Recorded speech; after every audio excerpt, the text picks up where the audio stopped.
Sabi nga, abay magtira kayo. Ito pa yung second half, no? Oo, yung ubusin lahat. Pati tayo. Tapos na rin sa amin. Wala iba talaga. Fast-paced at maraming action dito sa ating ball game. That's why, talagang tumutok na kayo dito sa ABC5. Game 2 of the quarterfinals. Mga kaibigan, Topex Robinson blocked by Kalani Ferreria. At napakita na natin kanina yun, yung advantage from the point guard position ito panig ng Barangay Ginebra. They have taller guards as compared here sa mga guards ng Red Bull. Eric Menk continues to wax hot. He's got 19 points. Samantalang in his last game, nakaka-12 points na si Eric Menk. So grabe ang pinapakita at pagbawi ni Eric Menk in game number 2. Samantala, Cyrus Baguio. Ito, medyo nagkakanap din ang kanyang ipinakita ng Game 1. Itong si Cyrus Baguio. Considered to be a non-factor pa rin dito sa ating Game 2. Hart makapagal! Hindi lamang kumapit yung Pectus, pero he will go to the line for a pair. Well, he was really known itong si Mark Makapagal, bailing out Ginebra in so many games because of his outside shooting. But in this ball game, alam na kasi ni Mark Makapagal na scouted siya ng team ng Red Bull, so he has no choice but to take it strong to the basket. At tama-tama naman yung kanyang ginagawa. From the three-point area, 0 of 8 ang Jim Kings. 4 of 11 ang Red Bull. But of course, the number of free throws ng Barangay Ginebra Kings. Masyadong maraming binigay na foul with award itong koponan ng Red Bull. So that resulted into so many. Actually, nagkaroon ng 16 free throws made itong Ginebra in the first half of action. So tatalon, ang dami masyadong foul binibigay ng Red Bull kaya nakabalik itong Barangay Ginebra. Barangay Ginebra by 5. Red Bull ang opensa. Topex Robinson going to Larry Fonasher. Back to Topex Robinson. Robinson challenging the defense pero masyadong masikip dun sa shaded area. And too many red shirts, ha? Makapagal! Finally! A TM press mula sa pinalakas ng TM. Power to the people. Una pa lamang press ng Barangay Ginebra Kings in this ball game. That's actually firing up the Ginebra crowd, seeing itong si Mark Makapagal hit from 3-point range. Narinig natin ang instructions sa kanya. Sige, tumira ka lang, papasok din yan. But that's bad news para sa Red Bull. Although offensive rebounding story natin na mamayagpag pa rin dyan ang panig ng Red Bull in the first half. They were able to beat Ginebra 27-21. 53-40 yan ng Game 1 in favor of Red Bull. Laking kaibahan. Outside shot for Mark Aguila, won't fall. Cyrus Baguio. Maraming kalaban. Benisi on the drive. And it will be called for an offensive foul. Nick Benisi.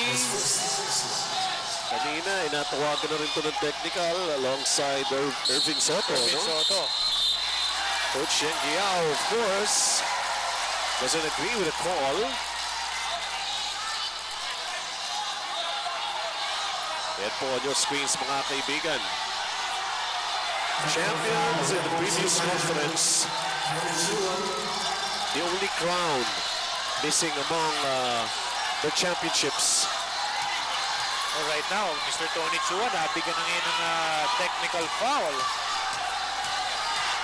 And the entire bench, yung staff, coaching staff and team managers, talaga nagko-complain sila at hindi nila nagugustuhan ang nangyayari ngayon. Mark Aguila, ang nakashoot naman ng technical free throw. Si Tony Chua, ay pinapa-cool down muna rito. 59-52 ball game here para sa Barangay Ginebra Kings with Kalani Ferreria going to Mark Aguila.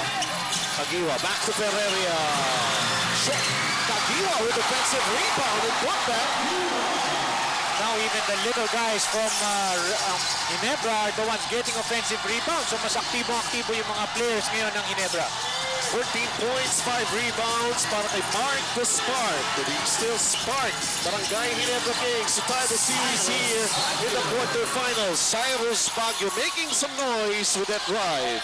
Right now, they really need points from Cyrus Baguio. Wala pa lang sila masyado nakukuha points from Enrico Villanueva on the bench. That's why they need points coming from these guys. Alan Salangsang. He's up against Paolo Bugia. Makapagal with the only three-pointer here para sa Barangay Ginebra Kings. Sakit-sakit na bagsak yun. It's a contact between him and Topex Robinson. Lumagabak siya eh. Although si Topex mukhang meron din iniinda at hinahawakan niya yung kalungkuhod. It's the rivalry between these two teams. Kung sino ba naman ang magdi-disagree na walang rivalry between these two. Nakikita niyo naman yan. Yes, kita mo naman kung gaano ka-intense ang laro natin ngayon. And even in the past, Red Bull Ginebra, parating even the crowd really enjoys the ball game because it's always exciting, it's always physical. Intense with a capital I. Every time these two teams will meet. At lalo na quarterfinals nito. In this series, ang angat dito ay makakasagupa ang San Miguel Beermen. At ang matatalo, wala na. Bakasyon na. bakasyon na. Bakasyon na. See you next season. That's in November. Ayaw nila yon. Ayaw ng ating mga players na magbakasyon ng maaga. Pero si Eric Reyes, nagbabakasyon yata ka ng maaga.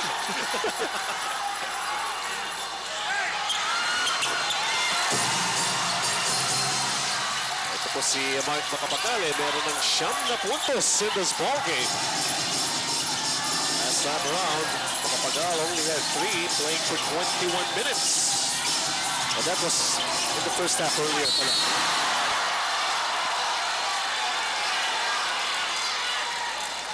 Macapagal had 12 in game 1, playing for 36 minutes. And now, third quarter pa lang, 9 points na si Mark Macapagal. So, it's actually konti na lang at ma-eclipse na niya yung kanyang performance in game number 1.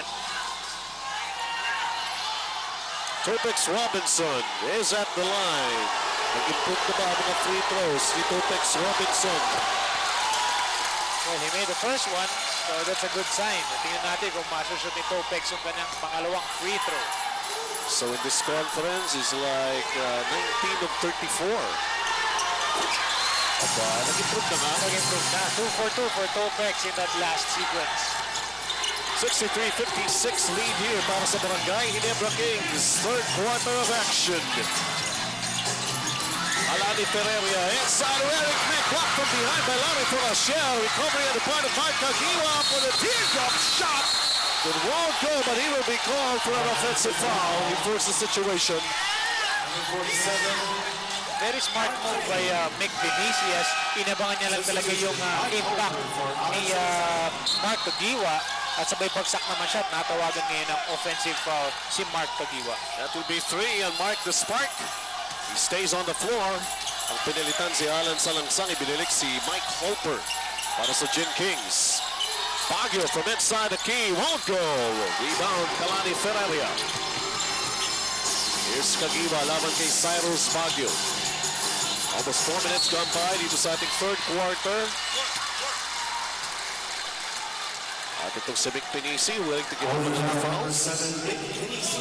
Second personal, bench. And right now, Eric Mick is really going to work as early as, well, kanina pa nga siya, he's been going to work and really giving Mick Pinisi problems on defense. Well, anticipation on part of Cyrus Baguio at ito ang Red Bull. Getting ball possession here. Urquilla. Wala. Kalani Ferreria. Ball deflected pero Malik Booker. Ni Mark Macapagal. Cyrus Baguio. Quick hands. Hindi man siya pumupuntos rito pero he's trying to defend well. Macapagal will pick up his third personal foul. Talagang binabago ni Cyrus. Nag-a-adjust si Cyrus Baguio sa laro niya. Kung di siya masyadong hot from the outside or even splashing to the basket, then he would also always make up for that on defense. He's only got 2 points, mga kaibigan. He's considered to be the additional firepower ng Red Bull, especially in Game 1. And wait a minute, ang bola, nag-dribble ka sa backcourt or fix it. Oo, kaya nakita yon. Turnover. Nabitawan niya yung bola in that last play. He was already looking at or tinitingnan niya kagad kung anong pwede niyang gawin pero wala pa siyang hindi masyado na control yung bola. Turnovers din ang medyo pumatay sa Red Bull Barangay. Yung first half natin kaya nakabalik itong Gin Kings. Maraming turnovers itong Red Bull Barangay sa first half of play. here in the third quarter, ang Gin Kings ang may 3 turnovers against only 2 laban sa Red Bull. In contrast, kaya naman sila nakabalik in the game in the second quarter. Aanin lang yung kanilang turnover in the first half. Bagiwa. Challenging the defenses of Red Bull. Kaya 3 kay 4, walang pakialam si Mark Gaspar. Diretso. Ito pong panig ng Barangay Ginebra Kings only has the Furious. The Fast is out of commission. The fast is not as fast. Na-injure siya. He's Pero being kept still. Well, right now, they really need itong si JJ Helterbrand just to add more firepower to the Gin Kings. Tsaka iba yung nawawala sa kanila. Yung playmaker yun. Playmaking, yung pag-control ng tempo. Ang dami nagagawa ni JJ Helterbrand. Enrico Villanueva in and out para rito sa panig ng Red Bull. So, wala pa siyang puntos in this ball game. Still couldn't get in sync. Nahirapan siya nung pagpasok siya kanina. Inatake agad ni Irving Soto. Si Mark Agiwa ay may 16 na puntos na. At 9 na puntos naman ang kalamangan ng Barangay Ginebra, 65-56. Red Bull, kanino ngayon sila pupunta to get scores? Pwede rito kay Larry Fonasher. PM3 mula sa pinalakas na team. Power to the people. How can you go wrong with the number 1 3-point shooter in the PBA? Eric Mick naman with that bakery hook. Mabilis ang bawi. Cyrus Baguio. Well, kailangan niyang a bit of a hang time for that shot pero hindi pumasok. Makapagal. Moving from the outside. Tinamaan ni Topex Robinson. Wait a minute.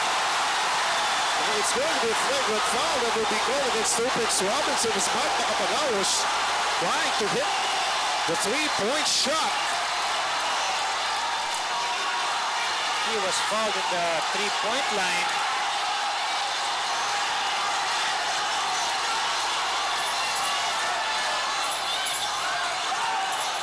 Let's just wait for the official.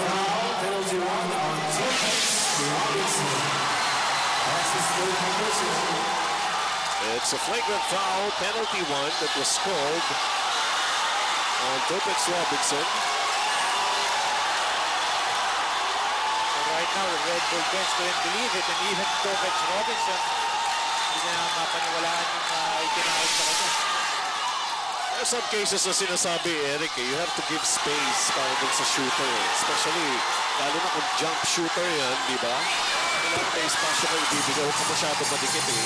Inaago mo yung airspace niya eh. Hindi mo, tama, hindi mo talaga siya pwedeng masangge, or hindi mo siya pwedeng tamaan. Definitely, it's either you just block the shot, or pwedeng umiwas ka na lang. Sinasabi naman ni Topex Robinson doon, nag-initiate ng contact at si Mark Makapagal as he was going down, tinamaan pa siya sa leeg. Right now, ang tinawag ng ating officials ay flagrant foul. flagrant foul. 1, okay. 69-59, this is the biggest lead para sa Barangay Ginebra Kings. Double digit na po ito. 6-29 dito sa ating third quarter. Depleted lineup for Barangay Ginebra Kings and still causing a lot of problems here para sa Red Bull as Mark Makapagal makes another shot. 71-59 right now for the Gin Kings. Enrico Villanueva, butata. Nandun si Cyrus Baguio. Save the situation. Good recovery, yes. 4 na puntos pa lamang yun ni Cyrus Baguio. Si Mark Makapagal ngayon. Mid-range jumper, bola, bumalik sa kanya. Goal of pass, Mike Holper wasn't ready. Hindi inaasahan na blind pass, alanganin din yung pasa ni Mark Makapagal. Larry Fonasher to Enrico Villanueva, struggling here in game 2. Well, right now, Red Bull has to really get Enrico Villanueva going. He's the main man for Red Bull, and he really has to start scoring in this ballgame. Siya yung nami-miss sa offense ng Red Bull. Si Eric Mick natatawagan ng kanyang pangalawang personal foul, mga kaibigan. Before the free throws of Enrico Villanueva, a timeout will be called here, mga kaibigan, as we take a look here. physical? Definitely. This is game 2 of the quarterfinals. The Gin Kings and the Baracos. They're at it. It's 71 para sa Ginebra. Red Bull 61. They need more from Larry Tomasher. Definitely, they really need to squeeze out points from other players considering na si Enrico nga hindi pa nakaka-score in this ball game. That is actually very key for Red Bull in order for them to win. Enrico has put up a couple of numbers as we see Mark Macapagal's production. 10 points in this quarter alone. So Macapagal has picked up on his game and his numbers slowly but surely. Pero itong si Enrico Villanueva, ay kumbaga marami pa rin ang nag-aabang. Ano ipapakita niya rito sa game 2? Right now, sumablay siya sa unang free throw. Hindi siya makabuelo ng maganda eh. Yun ang nangyayari ngayon kay Enrico. 10 points first sa game 1. Samantalang ngayong gabi, 0 for 1 ang field goal. And that is his first point of the game. So 71-62 here. Siyam na punto sa kalamangan ng Gin Kings. Gagawin bang 11? Yes! Sabi ni Mark Aguila. At your service at delivery ng Gin Kings. In the meantime, masyado masikip. At si Eric Meg na matatawagan ang kanyang pangatlong personal foul. We're here in the third period, mga kaibigan. Sideline throw-in lamang ito para sa panig ng Red Bull. Ginebra's 14th foul. Red Bull once again already in the penalty. Paolo Bugia lets it fly. He had a good first quarter to si Paolo Bugia. Pero nothing coming back here for him as with regards to point production in the second half. At goal! A DM pass mula sa pinalakas sa DM. Power to the people. Right now, Mark Macapagal, the man of the hour for Barangay Ginebra. Eric Meg, he's been scoring a lot. Pero itong si Mark Macapagal, getting itong crowd of Barangay Ginebra even into the ball game. 13 points here in the third quarter alone para kay Mark Macapagal. Eric Meg. Before the move, before the shot, the arm bar. Bugia will commit his fourth personal foul. Nasa penalty na nga itong Red Bull, so that'll mean 2 free throws para kay Major Payne, Eric Meg. Talagang malaking problema for Paolo Bugia itong si Eric Meg. He really has to work doubly hard para ma-stop si Major Payne. Mamaya po yung ating second game. Maituturing natin na may paghihiganti na gustong gawin itong si Johnny Abarientos. Laban sa Alaska Aces. Oh, I'm sure babawi si Flying E dyan. Hindi sila, I'm sure the entire team, hindi natuwa sa nangyari. In the meantime, mga kaibigan, as Eric Meg is shooting the free throws here, we're going to be taking a look.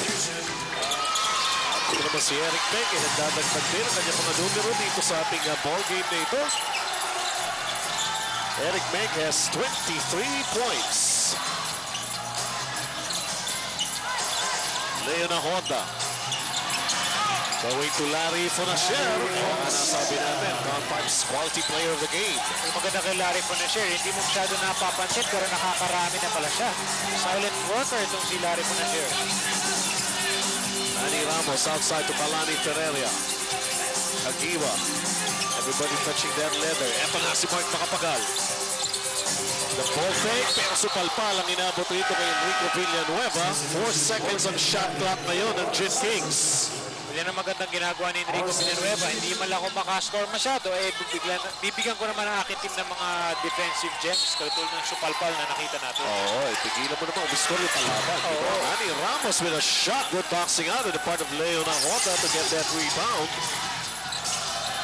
14 po ang kalamangan ng Gin Kings. Lordy Tugade has been sent back into this ball game by Coach Sheng Giao. Lordy with the 9-second shot clock para sa Red Bull. Open is Leona Honda who makes the basket. Good movement sa opensa ng Red Bull. Kitang-kita nila na nalibre si Leona Honda after that driving kick. 8 puntos para kay Leona Honda. 3:26 in the third. Kagiwa wants a 3. Sali ako dyan!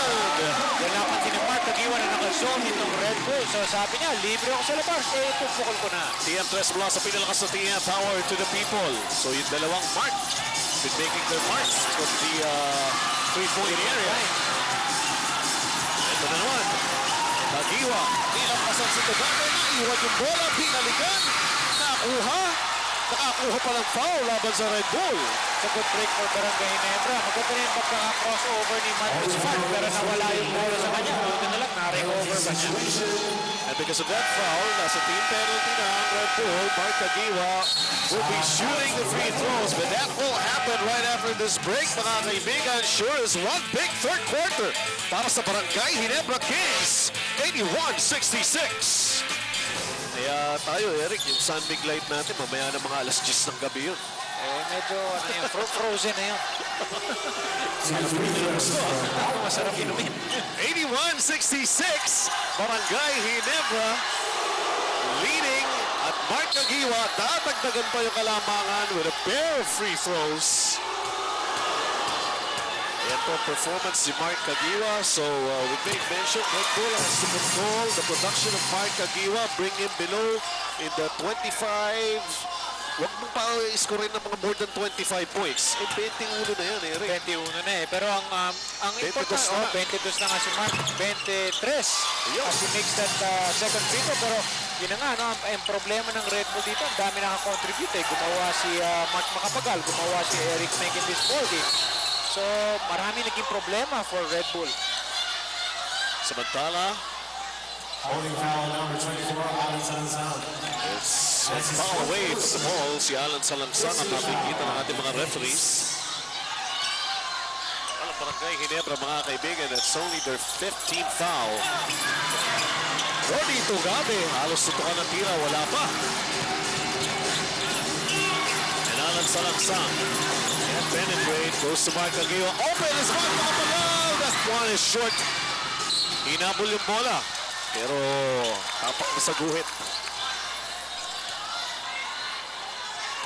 So Red Bull has a chance to try to cut this down. 2 minutes and a half remaining, trailing by as much as this, 17 points.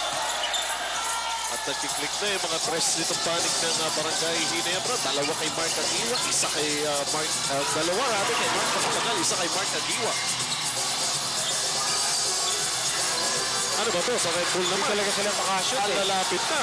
Para may takip yung ring dito sa harapan natin ng Red Bull. Pinagayin natin dito. Leo ng Honda, sabi niya. Okay, subukan natin lagyan ng butas. 10 points in the game. Marami pa pwede mangyari. Kita mo na nga yung Alaska and Coke as we see itong 3-point field goal story. First half, 0-8 ang Ginebra dito. 3 out of 4. So Ginebra shooting very well, which is their actually keys to winning. Oo. Alani Ferreira going to Alan Salangsang. Very patient offense here. That will lift Mark Macapagal to hit another DM press. Mula sa pinalakas sa DM. Power to the people. Ay kung meron ka namang iiwang tao, mali naman si Mark Macapagal pa iiwan mo. He has waxed hot here in the third quarter. 86-68 para sa Barangay Ginebra. With a minute and 26 remaining. Enrico Villanueva. Only a solitary point ang gigigil na sa Enrico Villanueva. Wala siyang field goal in this ball game. Tama pa rin yung ginagawa ni Enrico. Atakin mo na kagad si Manny Ramos. You really have to get going. And so far, third quarter pa lang tayo. Na-attempt na ni Enrico. So he's back at the line for a pair of free throws. Ito po si Enrico Villanueva.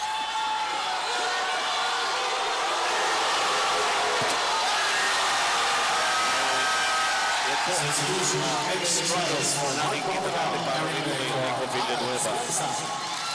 Talagang hirap na hirap si Enrico Villanueva. Ang ginagawa ng defenses ng Barangay Ginebra ng co-collapse. Game number 1, he was able to kick out to his open teammates. Pero in this ball game, maganda ang rotation ng Barangay Ginebra. Especially the shooting touch from the outside. Lalo na si Mark Macapagal. Gumanda, nag-iba talaga yung shooting nila. Pinagpahinga muna yung mga kamay ni Mark Macapagal. Ginamit muna si Egay Chavez with 1 minute and 8 seconds dito sa ating third quarter. Manny Ramos. si Mark Caguioa. And he represent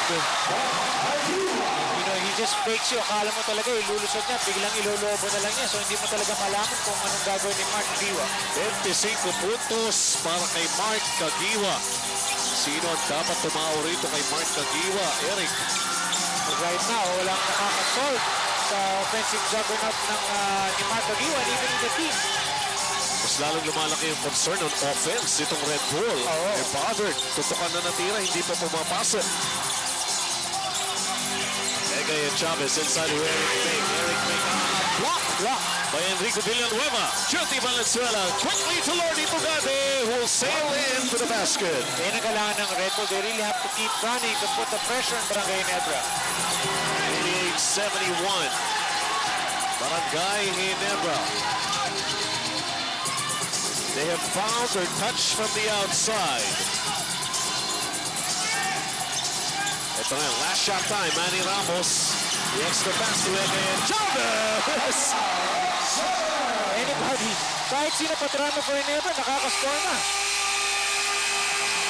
At ito po mga kaibigan, itong third quarter. Sino pa magbibida rito? Eh di Mark, makapagal ka.